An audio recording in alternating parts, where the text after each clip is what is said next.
এই সব আর কি দেখছো তোমরা? আমার মামার বাড়ির ইতিহাস শুনলে তোমাদের মাথা ঘুরিয়ে তোমরা অজ্ঞান হয়ে পড়ে যাবে। বলছো কি হে নীলিমা, তোমার মামার বাড়ির লোকেরা এত বড় লোক? বড় লোক মানে আমার দাদুর নিজের গোয়ালখানা তো এ প্রান্ত থেকে ও প্রান্ত দেখা যায় না। আর দুধের গাই গরু, তার সংখ্যা শুনলে তোমার মাথা ঘুরে যাবে। তাও মোটামুটি কতগুলো? নয় নয় করে তো 200 খানা হবে। বলো কি হে, তাহলে তো এতগুলো গরু পালনের জন্য তোমাদের ঘরে অনেক লোকজন রাখা থাকতো। সে তো বটেই। আমার মামার বাড়ির গ্রামের প্রায় অর্ধেক গ্রামবাসী আমার দাদুর ঘরে কাজ করত। নীলিমাদি, তুমি একটু মিথ্যে কথাটা বেশি বলছো। তোমার মামার বাড়ির লোকেরা মোটেই অতটা বড় লোক ছিল না। তোকে কে বললো? কে বললো তোকে? তুই কি আমার মামার বাড়ি দেখে এসেছিস? নিজের চোখে দেখিনি, কিন্তু শুনেছি। বেশি বড় বড় কথা বলিস না তো লতা। তোকে এই জন্য আমার একদম ভালো লাগে না। সব সময় শুধু মিথ্যা কথা বলিস। সত্যি কথা বলবার সাহস নেই নাকি? আমি সত্যি কথা বলছি বলেই তো তোমার গায়ে জ্বালা হচ্ছে। তোমার মামার বাড়ির লোকেরা যদি এতই বড় লোক হয়, তাহলে তুমি এই গরিব ঘরে বিয়ে করলে কেন? আমার ইচ্ছা, তাতে তোর কি আসে যায়? তুই এমন করছিস যেন তোর সংসার একেবারে বিরাট বিত্তমান। যা দেখি এখান থেকে। আমরা যেমন গল্প করছি করতে দে তো। আমাদের মাঝখানে আসবার তোর কোনো প্রয়োজন নেই। ঠিকই বলেছ, নিজের স্বামীকে সামলাগে যাও। লোকের বিষয়ে বেশি কথা বলতে হবে না। বাবারে, জীবনে কি করলাম! হাতে একটাও টাকা পয়সা নেই। নিজের ইচ্ছে মতো যে একটু আনন্দ করে বেড়াবো, সেইটাও উপায় নেই। কাজকর্ম করব কি? কাজ করতে ভালোই লাগে না, মনে হয় যেন সারাদিন বসে বসে ঘুমাই। কিন্তু এই সময় খিদে খিদে পাচ্ছে। গিন্নিটা আবার কোথায় গেল কে জানে। গিন্নিটা যদি ঘরের কাজ না করে, তাহলে উঠে খেতে পাবে না, মনে থাকে যেন। আরে, তুমি আমার কথা শুনতে পেয়ে গেছো? সে তো পেয়েছি বটেই। তুমি যদি সকাল থেকে উঠে আমার দোষ ধরতে শুরু করো, তাহলে তো আমার কানে তোমার কথা আসবেই। আমি তোমার দোষ কোথায় ধরলাম বলো দেখি?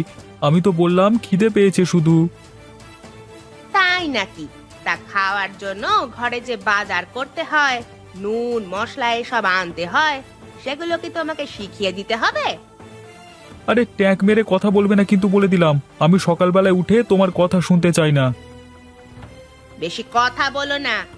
যদি আজকে তুমি 2 পয়সা ইনকাম করে ঘরে না আনবে, তাহলে তোমার আজকে খাওয়া বন্ধ। খুব তো বড় বড় কথা বলো, তোমার মামার বাড়িতে এটা ছিল ওটা ছিল। কই, মামার বাড়ি থেকে কিছু আনো দেখি। তাদের কাছে যা আছে তাদের নিজেদের নামে আছে।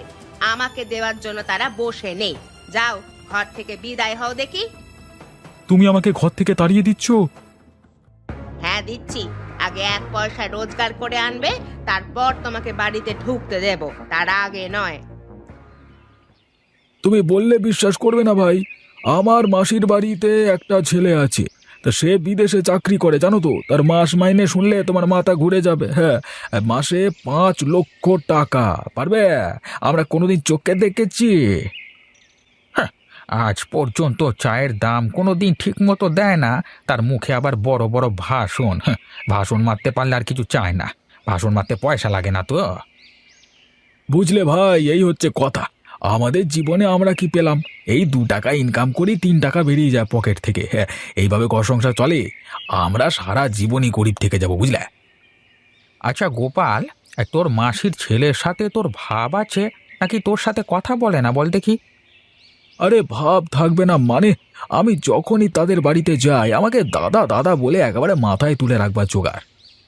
তাহলে তুই একটা কাজ করতে পারিস তো গোপাল। আরে না না কাকা, তুমি কি বলো হে? আরে, ওদের মতো কাজ করা আমার পক্ষে সম্ভব নয়। ওরা সব বড় বড় কাজ করে, আমাদের পক্ষে কি সেই কাজ করা সম্ভব? কোনোদিনই সম্ভব না। আমি সেটা বলছি না। আমার দোকানে এতদিনে চা খেয়ে যে ধার বাকি রেখেছিস, সেই ধার বাকির টাকাগুলো তো তোর মাসির ছেলের কাছ থেকে নিয়ে এসে দিতে পারিস, তাই না? তার মানে মাসির ছেলে আমার ধারের টাকা কেন দিতে যাবে? তাহলে এখানে লেকচার মেরে কোনো লাভ আছে কি? চুপচাপ খা, দিয়ে এখান থেকে বিদায় হ। আজকেও নিশ্চয়ই আমার টাকা দিবি না, তাই না? একদম মুখ সামলে কথা বলবে কাকা। এরকম করে কথা বললে আমি তোমার দোকানে কোনোদিন চা খেতে আসবো না। আর না এলি বাঁচি। আমি তো ফ্রিতে চা খাবার জন্য দান শিবির খুলে রাখিনি। এখান থেকে দূর হ, যা। ঠিক আছে, সময় আসুক, আমিও দেখে নেব। কি করছেন বাবু, ব্যস্ত আছেন? আপনার সাথে কিছু দরকার ছিল বাবু। আপনার কি এখন সময় হবে আমার কথা শুনবার? আমি একটু নিজের চিন্তাতেই ব্যস্ত ছিলাম। হ্যাঁ, বলো দেখি রতন, কি বলবে? বাবু গো, আমাকে দয়া করে আজকে একটা কাজ দিন গো বাবু। না হলে আমাকে যে আজকে আমার স্ত্রী ঘর ঢুকতে দেবে না বাবু। আপনি দয়া করে একটা কাজ দিন আমাকে। কাজের কথা বলছিস? মনে হচ্ছে তোর জন্য একটা কাজ আছে, বুঝলি? আপনি যা কাজ দেবেন আমি তাই করে দেব বাবু। একদম আপনি আমার উপর বিশ্বাস রাখতে পারেন। হ্যাঁ, বুঝতে পারছি, তবে কাজটা খুব বিশ্বাসের, বুঝলি তো? তোকে কি বিশ্বাস করে কাজটা দেওয়া যাবে? আপনি দিয়েই দেখুন না বাবু, আমি কেমন এক নিমেষে আপনার কাজটা করে দিই। কিছু টাকা তোর হাতে দিয়ে আমি এক জায়গায় পাঠাবো। সেই টাকাটা তোকে ঠিক জায়গায় দিয়ে আসতে হবে, পারবি? মাঝ রাস্তায় টাকা নিয়ে কেটে পড়বি না তো? আপনি বিশ্বাস রাখুন বাবু, আমি কোনো মতেই টাকা নিয়ে কেটে পড়ব না। আমি আপনার টাকা যথা জায়গায় পৌঁছে দেব।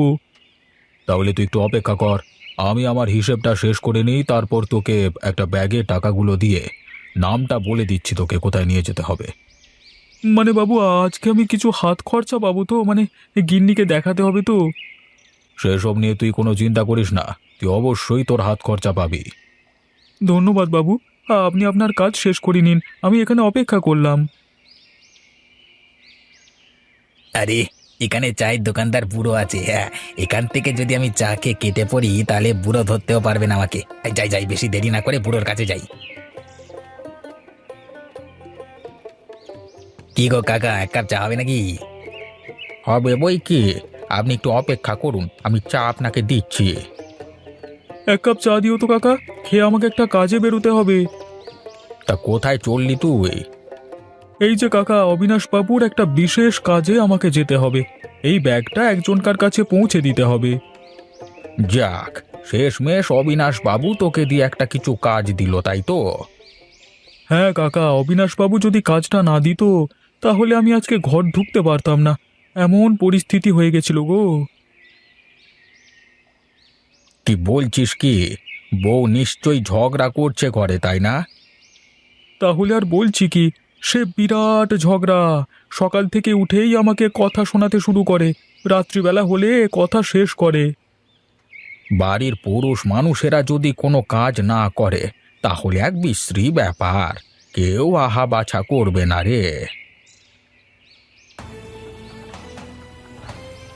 আরে আরে, আমার চায়ের দাম না দিয়ে এই লোকটা পালিয়ে গেল। আরে, আমার টাকার ব্যাগটা নিয়ে পালিয়ে গেল। কিন্তু লোকটা কে? জানি না তো, এই মাত্র লোকটা কোথা থেকে এলো কে জানে। এবার কি হবে?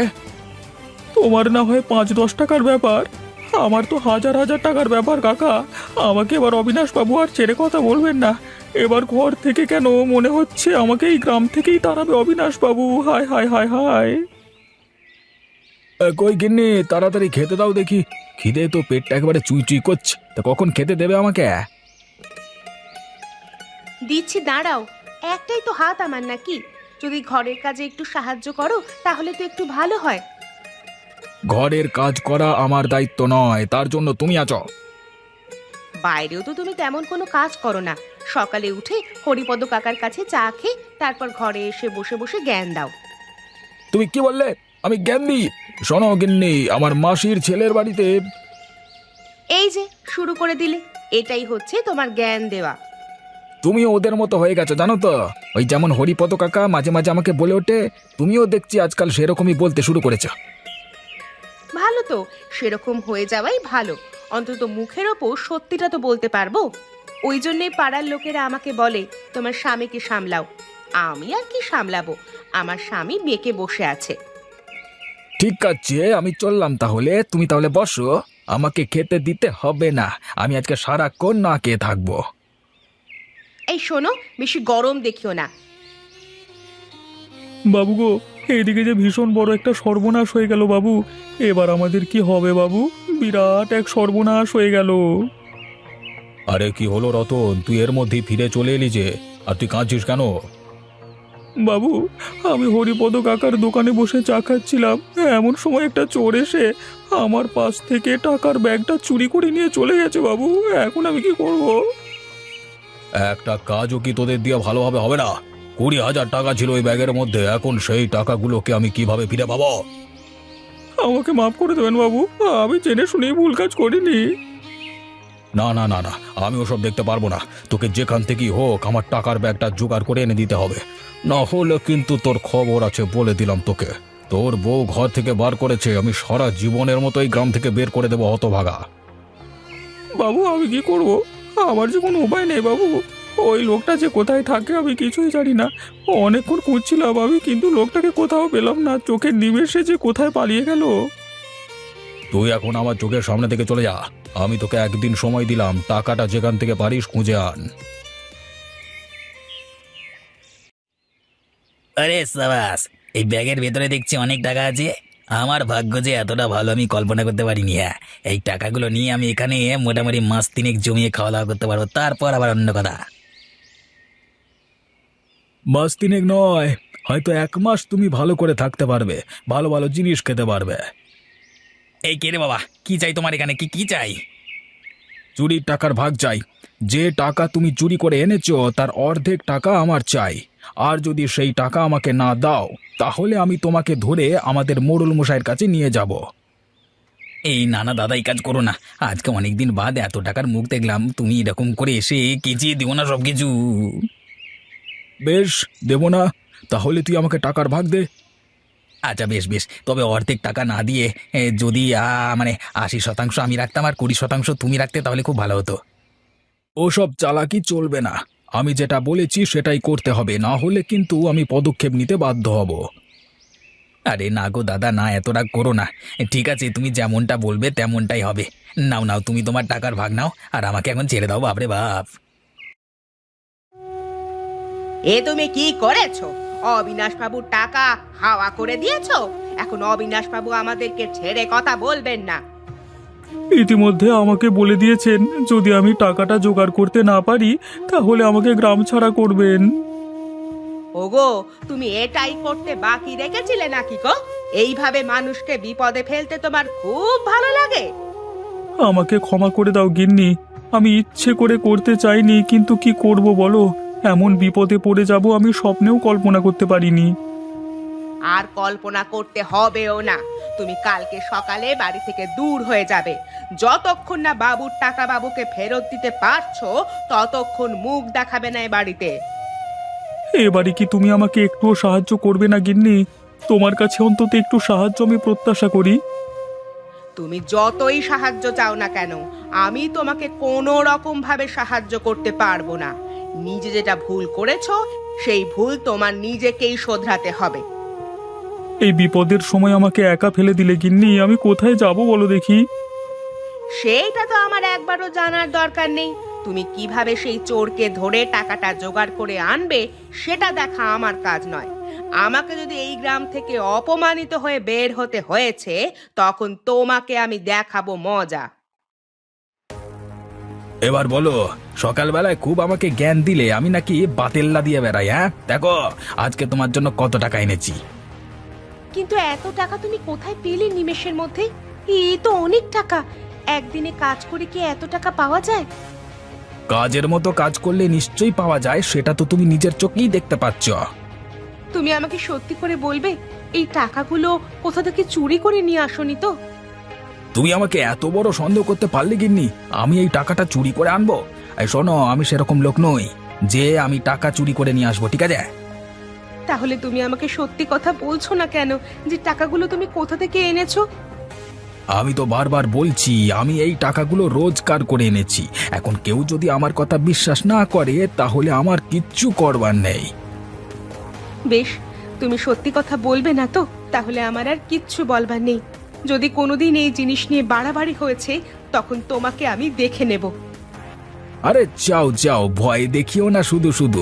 সত্যি কথা তো বিশ্বাস হয় না তোমার, তাহলে আমার কি করবার আছে? হায় আমার পোড়া কপাল! এই কপালে কি সুখ কোনোদিন এসে জুটবে না? যদিও বা একটা কাজে এলো, তাও আবার ফুরুত করে উড়ে চলে গেল। আমি আবার কোথায় যাব? যদি টাকার ব্যাগটা খুঁজে না পাই তাহলে তো মুশকিল হয়ে যাবে। আমাকে অবিনাশবাবু কিছুতেই ছাড়বেন না। এখন আমি কোথায় যাব? কি গো রতনদা, তোমাকে তো এর আগে কোনোদিন এত সকালে এখানে মন খারাপ করে বসে থাকতে দেখিনি। কি হয়েছে কি? খুব বড় বিপদ হয়ে গেছে বোন। কালকে অবিনাশবাবু আমাকে কিছু টাকা দিয়েছিলেন এক জায়গায় পাঠানোর জন্য। হঠাৎ করে আমাদের হরিপদ কাকার চায়ের দোকান থেকে সেই টাকাটা নিয়ে ফুরুত করে উড়ে যায় একটা চোর। এখন সেই টাকা আমাকে অবিনাশবাবুকে ফেরত দিতে হবে। সে কি গো, কে নিয়ে গেছে কিছু জানো? আরে লোকটা আমার পাশে বসেই চা খাচ্ছিল, কিন্তু হঠাৎ করে যে এভাবে ব্যাগটা নিয়ে পালাবে সেটা তো বুঝতে পারিনি। আমার মনে হচ্ছে একজনকে জেরা করলে পাওয়া যাবে টাকাটা। কার কথা বলছো বোন? তোমার ভাইয়ের কথা বলছি। কালকে তোমার ভাইও হঠাৎ করে কোথা থেকে অনেকগুলো টাকা নিয়ে বাড়িতে গিয়েছিল। আমি জিজ্ঞাসা করলাম কোথা থেকে জোগাড় করেছো, কিন্তু কিছুতেই আমাকে বললো না। কি বলো গো বোন, আমাদের গোপাল? হ্যাঁ, চলো আমরা দুজনে মিলে তাকে একবার চেপে ধরি। আমার মনে হচ্ছে ওই টাকাটাই অবিনাশবাবুর হতে পারে। কিন্তু তাকে এখন কোথায় পাবো বোন? সে হরিপদ কাকার চায়ের দোকানে চা খেতে বেরিয়েছে।